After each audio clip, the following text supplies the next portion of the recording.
Engkau angkat kami menjadi anak-anak-Mu ya Bapa. Engkau yang membawa kami untuk terhubung dengan Sang Sumber kehidupan, sumber kekuatan, sumber segala yang kami perlukan dalam hidup kami. Bersyukur buat waktu kesempatan yang Tuhan anugerahkan untuk kami menerima berkat kebenaran-Mu yang membebaskan. Berbicaralah Tuhan, urapan-Mu mengalir di tengah-tengah kami.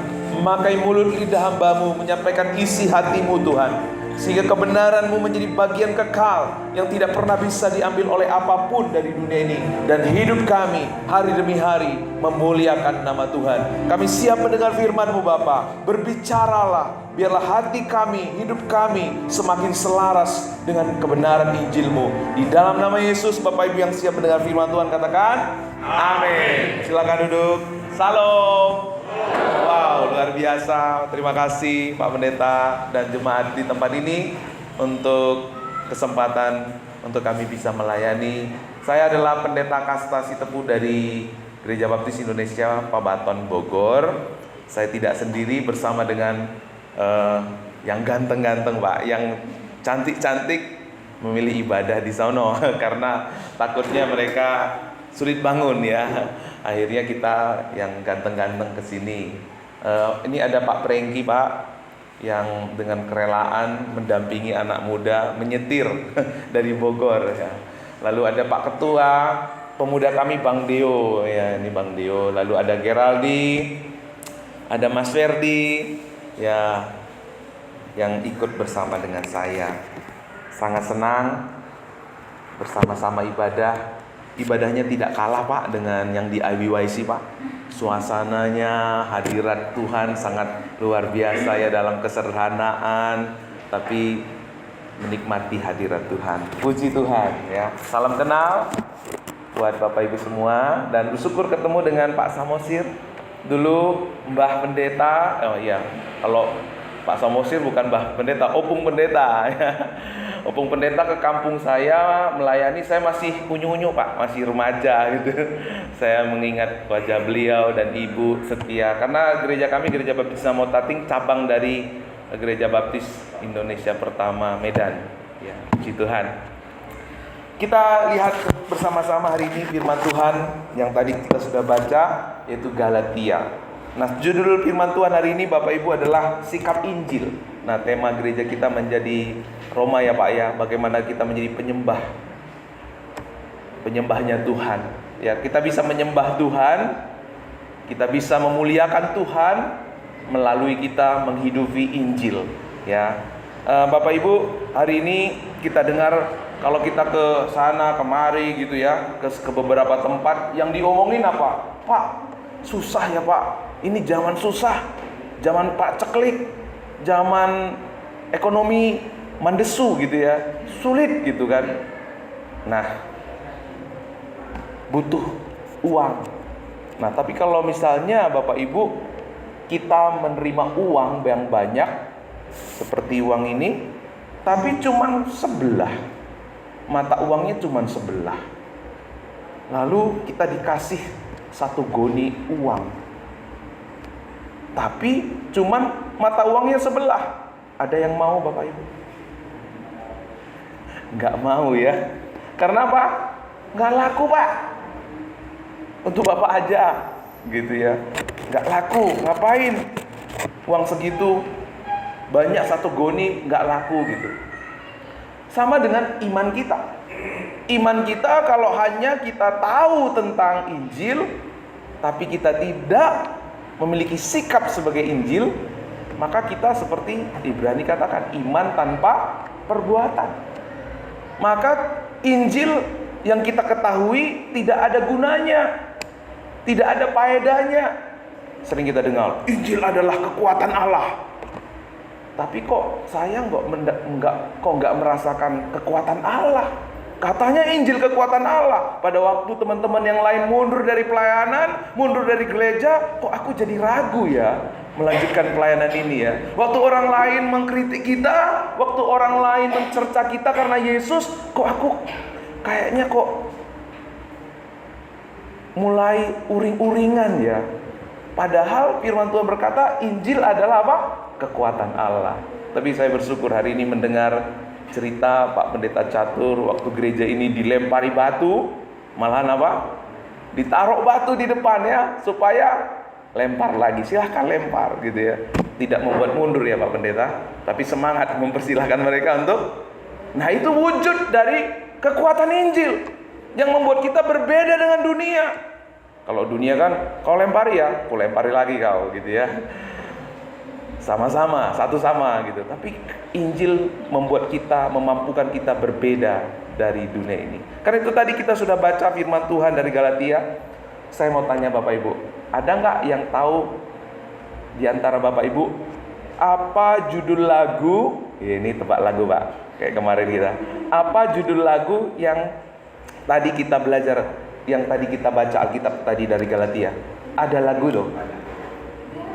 Kira-kira judul lagunya apa? Ada yang tahu? Kalau ada yang tahu saya kasih nih. Iya. Sengaja tadi keluarin supaya jadi dor. Ada yang tahu? Aduh. Ada Bapak Ibu? Na na na na na na na na na na na na na na na na. Pak Pendeta jangan ya. Jemaat, ayo Bapak Ibu. Siapa? Pak, maju Pak. Ya, memusik. Pak Samosir, mari Pak. Berkat Tuhan Pak. Ayo Pak. Tepuk tangan buat Pak Samosir. Terima kasih Pak. Pemusik. Pemusik ya. Puji Tuhan. Itu hanya penyemangat kita ya, bahwa kita harus hidup untuk Tuhan. Amin. Puji Tuhan. Nah, saudara, seperti dua mata uang tadi, nggak akan laku kalau hanya sebelah. Begitu juga kehidupan iman kita, kalau hanya tahu Injil, kita nggak melakukan, nggak ada kuasanya. Kita akan kalah dengan cercaan orang. Kita akan kalah dengan situasi, kondisi yang tidak seperti yang kita harapkan. Karena tidak selalu situasi yang kita hadapi seperti yang kita alami. Kita maunya enak, nyaman, ya. Bahkan cowok-cowok sama cewek-cewek memilih pasangan yang apa? Yang nyaman gitu kan. Padahal orang hebat tidak pernah lahir dari kenyamanan. Justru lewat kesulitan Tuhan melahirkan orang-orang yang hebat. Seringkali kita merasa puas. Saya Pak udah tahu Injil Pak. Saya udah lama jadi orang Kristen. Bahkan saya ikut PA dengan Pak Pendeta. Kita puas dengan pengetahuan Injil. Karena saking puasnya kita lupa menghidupi Injil. Kita nggak tahu caranya bagaimana menghidupi Injil. Makanya akhirnya kita nggak heran kalah dengan kebencian, kalah dengan kesulitan-kesulitan hidup, ya. Kenapa kita hanya tahu Injil? Oh Pak, saya tahu Injil Pak. Injil itu adalah kabar baik. Ada 5 kitab Injil. Bisa menghafal, bisa mengutarakan, tapi kita lupa. Kalau pengetahuan kita tidak mengubah hati, tidak mengubah sikap, maka pengetahuan itu tidak ada faedahnya.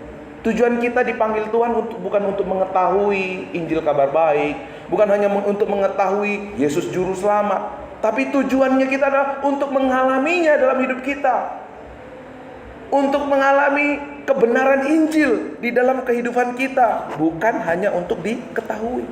Maka pengetahuan itu bisa kita hidupi ketika apa Bapak Ibu? Ketika kita merenungkan, menyeringkan, sharing. Bahasa Jawa apa Pak? Sharing Pak? Berbagi, ya. Berbagi pengalaman dalam Tuhan. Itu yang akan menolong kita, mendorong kita satu dengan yang lain untuk menghidupi Injil. Setiap hari ketika kita pengetahuan yang kita terima, kita renungkan, kita bagikan, itu menjadi motivasi untuk kita menghidupi Injil dalam kehidupan kita. Nah, kenapa kita sulit untuk mempraktekkan Injil dalam hidup kita? Karena kita lupa. satu kebenaran yang memampukan kita hidup di dalam Injil itu sendiri. Dalam Galatia 2 ayat 16, yuk kita baca sama-sama. Kamu tahu bahwa tidak seorang pun yang dibenarkan oleh karena melakukan hukum Taurat, tetapi hanya oleh karena iman dalam Kristus Yesus. Sebab itu kami pun telah percaya kepada Kristus Yesus, supaya kami dibenarkan oleh karena iman di dalam Kristus dan bukan oleh karena melakukan hukum Taurat. Sebab tidak ada seorang pun yang dibenarkan oleh karena melakukan hukum Taurat. Nah, kecenderungan Bapak Ibu, kita manusia adalah suka mengandalkan kekuatan kita, suka mengandalkan usaha kita. Hukum Taurat itu diberikan oleh Tuhan bukan karena supaya oleh hukum Taurat itu kita diselamatkan. Justru oleh hukum Taurat itu kita tahu kita ini adalah orang berdosa. Bukan oleh hukum Taurat kita diselamatkan. Nah, sehingga sering sekali kita salah kaprah. Oh, saya mau berbuat baik, Pak. Kenapa kamu berbuat baik? Supaya orang juga berbuat baik kepada saya. Kenapa kamu mengampuni? Supaya Tuhan mengampuni dosa saya. Mengapa kamu menghormati orang tua? Ntar kalau saya nggak menghormati orang tua, Pak, saya kualat. Kira-kira Bapak Ibu, ini sikap seorang yang berinjil bukan? Ayo beribadah, melayani, supaya diberkati. Kira-kira itu sikap sebagai seorang yang berinjil bukan? Sering sekali kita berpikir, lewat apa yang kulakukan Tuhan, Tuhan akan memberkati saya. Lewat apa yang kulakukan Tuhan, Tuhan akan semakin sayang kepada saya. Lewat apa yang kulakukan, ketaatanku, kebaikanku, kesetiaanku, Tuhan akan membuka tingkap-tingkap langit dalam hidup saya. Nah, sebenarnya inti dari hukum Taurat Bapak Ibu adalah kita mengandalkan usaha kita. Kita mengandalkan perbuatan kita untuk kita diberkati. Dan apa yang kita hidupi dengan cara demikian, itulah kehidupan beragama. Kita melayani Tuhan, kita beribadah kepada Tuhan, tapi mentalnya mental duniawi, yaitu transaksional. Tuhan, aku sudah ini Tuhan, aku sudah ini Tuhan. Mana berkat-Mu? Mana jawaban doaku? Mana janji Tuhan? Kita akan menjadi orang yang penuh dengan tuntutan kepada Tuhan. Makanya waktu kita melayani Bapak Ibu, katanya kalau melayani itu bahagia ya. Ada nyanyi, bahagia melayani rajaku. Tapi kok aku gak bahagia? Kalau disuruh melayani, Pak, sianu aja Pak, nanti saya Pak. Kalau nyanyi bahagia melayani rajaku, semangat. Dikasih tawaran pelayanan, malah nanti, malah yang lain. Nah, kenapa kita begitu memiliki paradigma transaksional? Kita begitu memiliki kehidupan yang merasa, oh nanti saya kalau melayani, apa yang saya dapat dari Tuhan? Oh, uang kemarin juga saya memberi, saya melayani, belum dapat apa-apa nih dari Tuhan. Sekarang saya disuruh lagi melayani. Aduh, ntar dulu deh Tuhan, yang lain dulu lah. Kita akan menjadi orang Kristen yang penuh dengan ekspektasi diri sendiri, transaksional. Tuhan aja kita buat transaksional, apalagi istri kita, apalagi Pak Pendeta kita, apalagi suami atau istri kita. Benar nggak? Kita akan menjadi orang yang tuntut menuntut. Coba di rumah, siapa yang suka tuntut menuntut? Mestinya suami itu seperti suami tetangga. Pagi-pagi udahnya bangun, udah menikah aja sama tetangga. Banding-banding gitu kan. Akhirnya apa? Bukannya membawa damai sejahtera, tapi membawa pertikaian. Yo, bapak-bapak juga gitu. Tuh, Mama Sianu itu pagi-pagi udah rapi, nggak pakai daster mulu gitu kan. Udah rapi, udah bersih gitu, udah mandi. Nah, akhirnya menjadi pertikaian. Ketika iman kita berdasarkan hukum Taurat, kita mengandalkan usaha kita, mengandalkan perbuatan kita, kita akan menjadi orang yang transaksional. Nggak akan pernah membawa kita kepada kekuatan Injil. Kenapa? Kehidupan transaksional itu adalah kehidupan beragama. Semua agama di dunia seperti itu, benar nggak? Aku taat, aku mendapat. Aku berusaha, aku memperoleh. Semua seperti itu. Kita akan menjadi orang yang digerakkan oleh berkat. Kita akan digerakkan oleh apa? Oh, nanti kalau saya nggak beribadah, Pak, kena kualat saya. Usaha saya nggak diberkati. Ladang saya nggak diberkati. Tuhan marah nanti sama saya. Sebenarnya kalau kita beribadah dengan cara demikian, kita bukan beribadah untuk Tuhan. Yang mengerti katakan amin. Kita beribadah untuk siapa? Diri kita. Kalau saya nggak beribadah nanti nggak diberkati. Kepentingan siapa Bapak Ibu? Kepentingan kita. Tuhan marah nanti sama saya.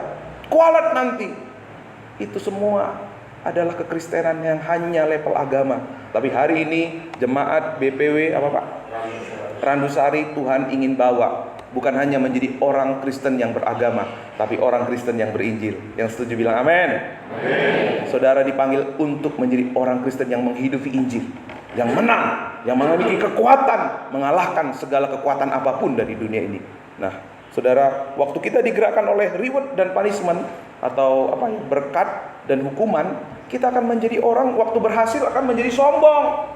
Nih gue nih ya, aku tuh cabai-cabai saya, tanaman saya semua diberkati Tuhan. Kenapa?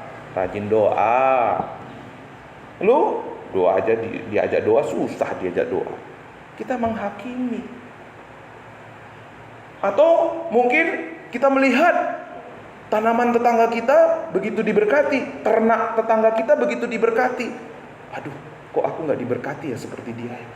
Tapi kita kepingin terlihat diberkati. Akhirnya kita membangun kemunafikan, kepalsuan.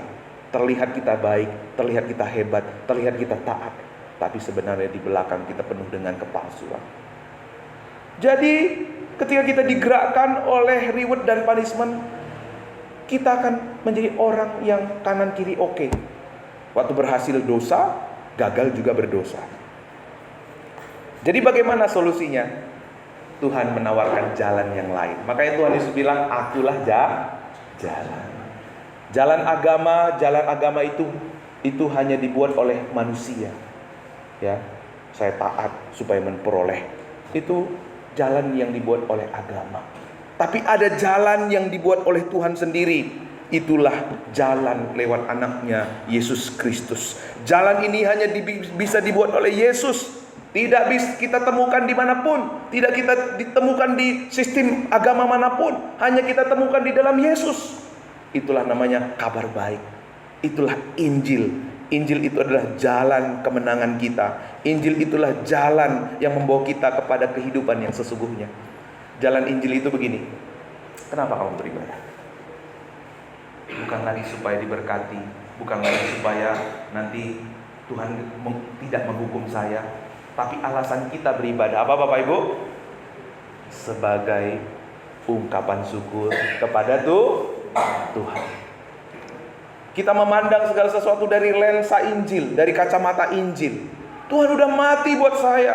Tuhan udah memberikan anaknya buat saya. Tuhan sudah berkorban di atas kayu salib menanggung kutuk penghukuman bagi saya.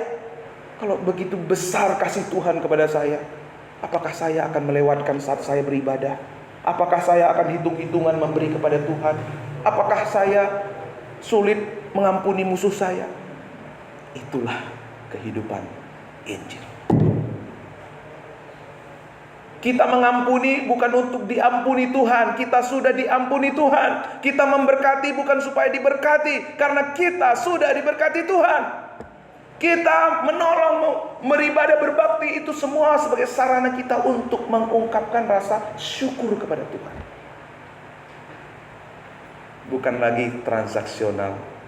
Bukan lagi sebagai alat kita untuk menyogok Tuhan. Kita melayani taat sebagai sarana ungkapan syukur dan sarana kita menghidupi identitas kita. Bapak, waktu Bapak percaya Yesus, Bapak dapat identitas apa? Waktu Bapak percaya Yesus, apa identitas Bapak? Sebagai orang percaya. Terus apa lagi Pak identitas Bapak? Sebagai orang, nanti kita lihat ya Pak. Nah, jadi yang namanya identitas itu perlu kita hidupi. perlu kita latih. Benar ya? Kalau nggak dihidupi, nggak dilatih, sama seperti otot kita. Kalau otot kita nggak dilatih, nggak kuat. Demikian waktu kita beribadah melayani, itu sarana menghidupi identitas kita. Kita sedang melatih otot-otot rohani kita. Kenapa ada orang Kristen yang sedikit-sedikit keok, mutung gitu ya? Kenapa? Karena otot rohaninya nggak dilatih. Nah, atau mungkin dia salah kaprah. Dasar dia melayani, dasar dia mengikut Tuhan bukan berdasarkan kebenaran. Jadi apa dasarnya? Yuk kita lihat Galatia 2 ayat 21. Aku tidak menolak kasih karunia. Yuk kita baca sama-sama. 1, 2, 3. Aku tidak menolak kasih karunia Allah, sebab sekiranya ada kebenaran oleh hukum Taurat, maka Kristus. Amin. Apa dasar kita? Tadi Paulus bilang apa? Hidupku bukannya lagi aku, tetapi hidup yang kuhidupi adalah milik siapa? Milik Kristus. Jadi Paulus melayani, dia sadar hidupnya milik Kristus. Dia memiliki lensa Injil. Yesus sudah menebus saya. Yesus sudah mati buat saya. Maka hidupku bukan milikku lagi, tapi hidupku adalah milik Tuhan. Di sini jemaat di sini sudah sadar hidupnya milik Tuhan. Amin. Kita udah ditebus Tuhan, harganya sudah lunas. Maka hidup kita miliknya Tuhan. Jadi apapun yang kita lakukan sebagai wujud rasa syukur, karena Tuhan telah menebus kita, karena Tuhan sudah memiliki kita, karena Tuhan sudah menjadikan kita sebagai anak-anaknya. Ya. Waktu kita hidup dengan ungkapan syukur, waktu kita hidup bukan lagi dengan hukum Taurat, mengandalkan usaha perbuatan kita. Waktu itu Bapak Ibu, kita hidup dalam kasih karunia Tuhan. Kita hidup dalam kasih karunia Tuhan dengan apa? Mengandalkan perbuatan Yesus. Waktu Yesus mati di atas kayu salib, ketaatan Yesus adalah ketaatan kita. Kita memiliki identitas sebagai anak bukan karena kita lebih baik dari orang lain, bukan karena ketaatan kita. Bahkan kita mampu melayani Tuhan. Saya mampu, Pak Pendeta Catur mampu melayani, bukan karena kami, tapi Tuhan yang memampukan. Dia memilih kita karena kasih karunia. Dia membenarkan kita karena kasih karunia. Saya mau tanya, Bapak Ibu yang di sini adalah orang-orang benar, angkat tangannya, tunjuk tangan. Pak, saya enggak orang benar, Pak. Aduh, Pak, saya bukan orang benar. Ayo, ada orang benar sini? Geraldi orang benar ya. Kenapa Geraldi orang benar? Karena saya suka berdoa setiap hari, bersekutu dengan selalu bersama sama Tuhan setiap hari, terus selalu curhat sama Tuhan. Ya, makasih. Sip. Siapa di sini adalah orang yang dibenarkan oleh Tuhan? Coba. Ya, kita ini adalah orang yang dibenarkan oleh Tuhan. Coba coel dari samping kiri, kamu adalah orang yang dibenarkan Tuhan.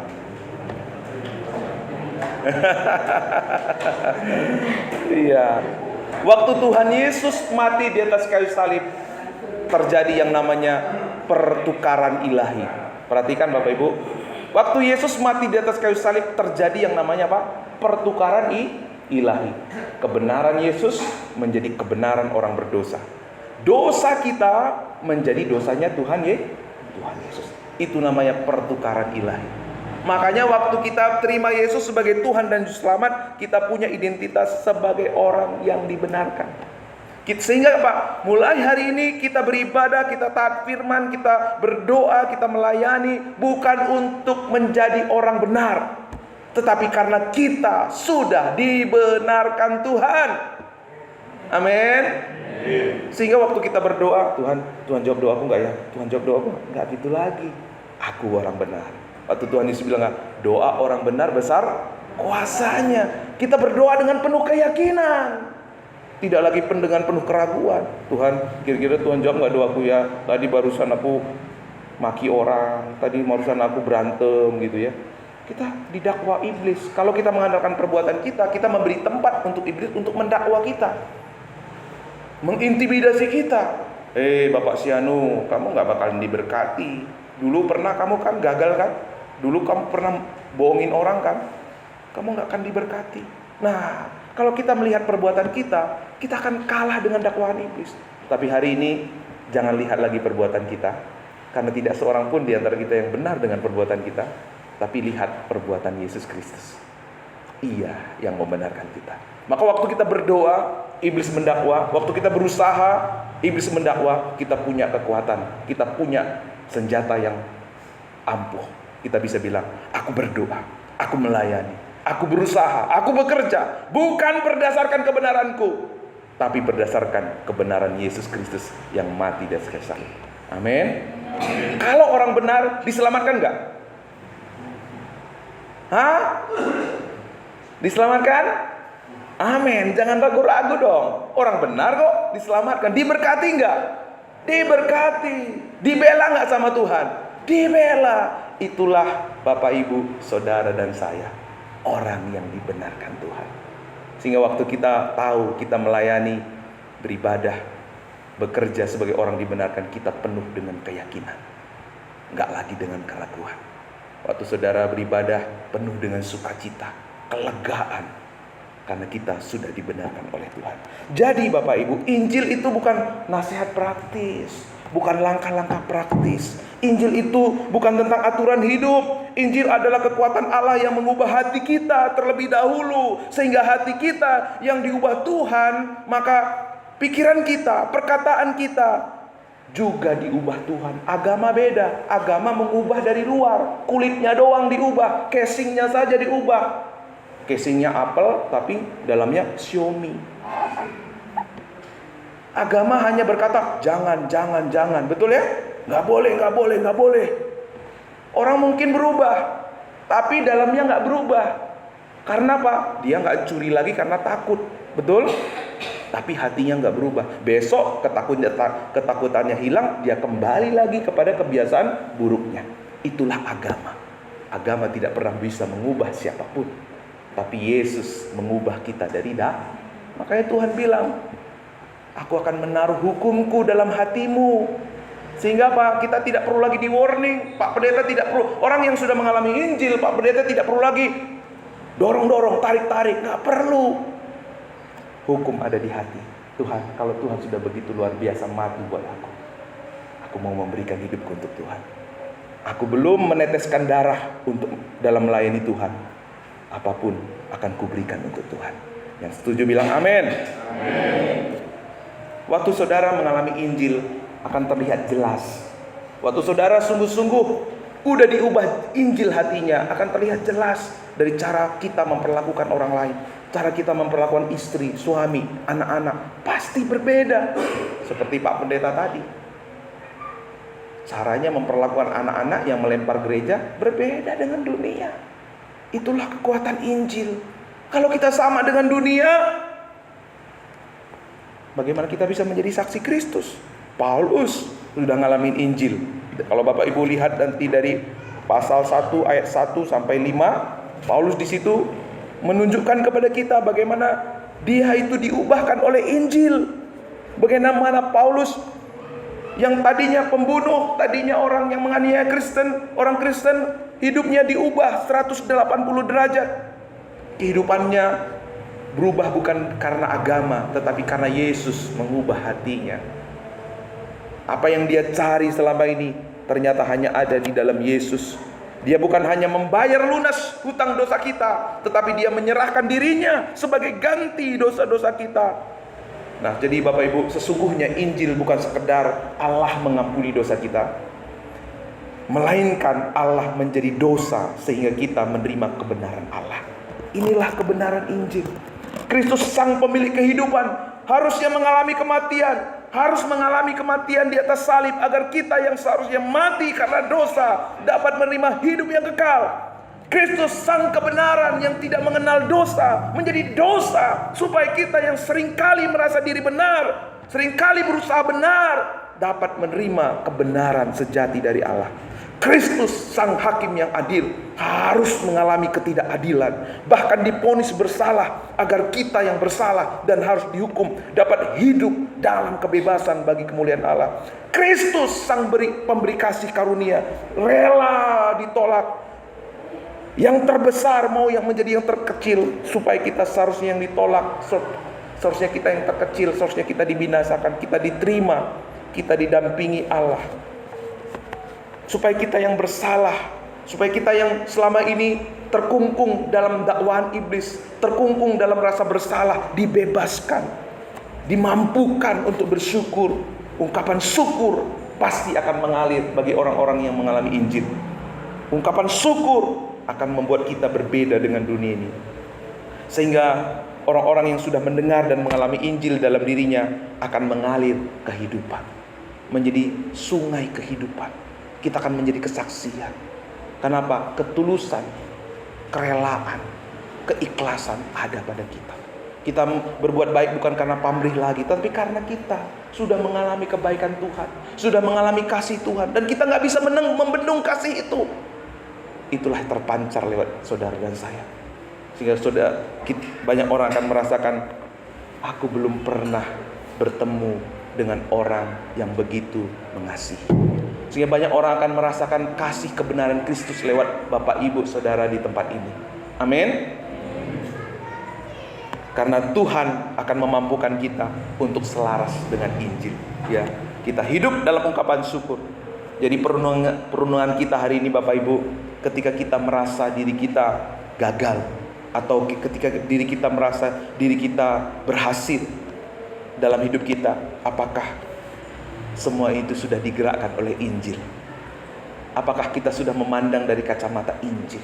Seperti Paulus, hidupku bukan milikku aku lagi. Tuhan udah mati buat aku.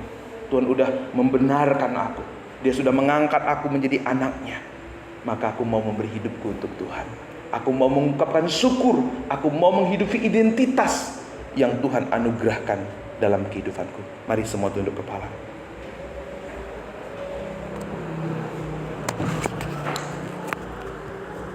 Karena Injil, kita tahu bahwa kita tetap dikasihi dengan sempurna, sekalipun kita masih bergumul dalam keinginan daging. Karena Injil, kita dimampukan untuk bertobat setiap kali kita gagal. Karena Injil, hari ini kita tidak perlu lagi beribadah, berbakti, taat supaya dibenarkan. Tapi karena Injil, kita beribadah, berbakti, melayani sebagai ungkapan syukur, sebagai sarana kita menghidupi identitas. Sehingga melalui kehidupan kita akan terpancar aliran-aliran kehidupan. Dan banyak orang akan merasakan kebenaran, kasih yang belum mereka pernah temukan di agama mereka, di kepercayaan mereka, di keluarga mereka, di lingkungan mereka. Tapi mereka bisa temukan di gereja ini, lewat jemaat di tempat ini. Terima kasih Tuhan. Mari Bapak Ibu Saudara, ambil waktu. Firman Tuhan ini bukti kasih Tuhan buat jemaat di tempat ini. Tuhan tidak mau lagi kita hidup hanya sebagai orang Kristen yang beragama. Tuhan tidak mau lagi kita hidup dalam letih lesu seperti orang Israel yang mengharapkan kebenaran dari hukum Taurat, yang membuat mereka lesu, yang membuat mereka letih, membuat mereka jenuh. Tidak ada kekuatan Allah di dalamnya. Hari ini Tuhan memanggil engkau untuk menjadi berbeda dari dunia ini. Tuhan sedang mempersiapkan jemaat di tempat ini untuk setiap hari mengalami kekuatan Injil, kekuatan Allah yang tidak terbatas, mengalahkan segala kesulitan, mengalahkan segala tantangan kehidupan kita. Sehingga mulai hari ini iman kita, kehidupan iman kita tidak hanya sekedar tahu Injil, tetapi kita menghidupi Injil dalam keseharian kita. Perlakuan kita kepada suami, kepada istri, kepada anak-anak, orang bisa merasakan ada Injil yang mengalir, yang mentransformasi hidup kita, bukan dari luar tetapi dari dalam diri kita.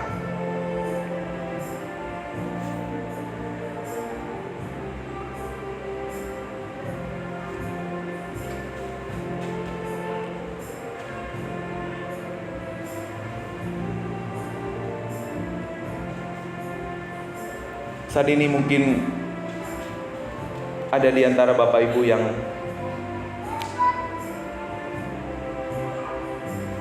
di masa-masa yang lalu, kenapa ya kok saya suka menghakimi? Kenapa ya kok saya suka minder? Kenapa ya kok saya suka letih, lesu dalam pelayanan? Hari ini Tuhan ingin membawa engkau untuk menjadi orang yang berbeda. Mari buka hatimu, terimalah kebenarannya.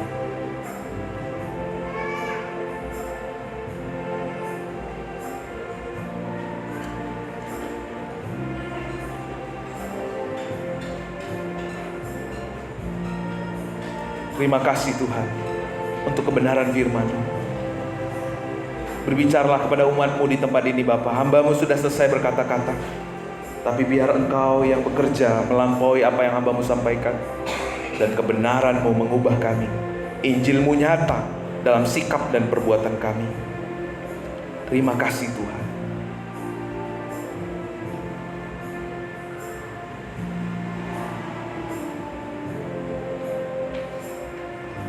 Engkau yang membawa kami terhubung dengan Tuhan. Kau yang membawa kami melekat dengan Tuhan. Kau yang membawa kami Tuhan untuk menjadi orang yang spesial di mata Tuhan. Biarlah firman-Mu hari ini membawa kami lebih dalam lagi masuk dalam rencana-Mu Tuhan.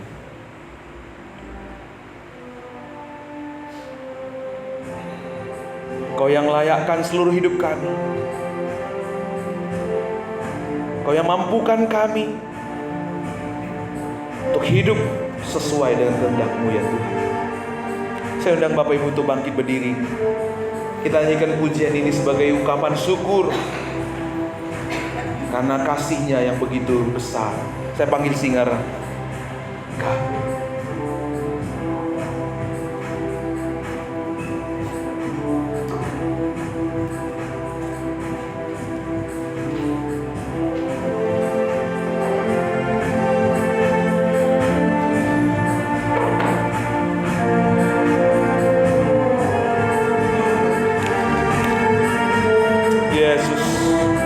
Kasih-Mu yang melayakkan seluruh kehidupan kami ya Tuhan.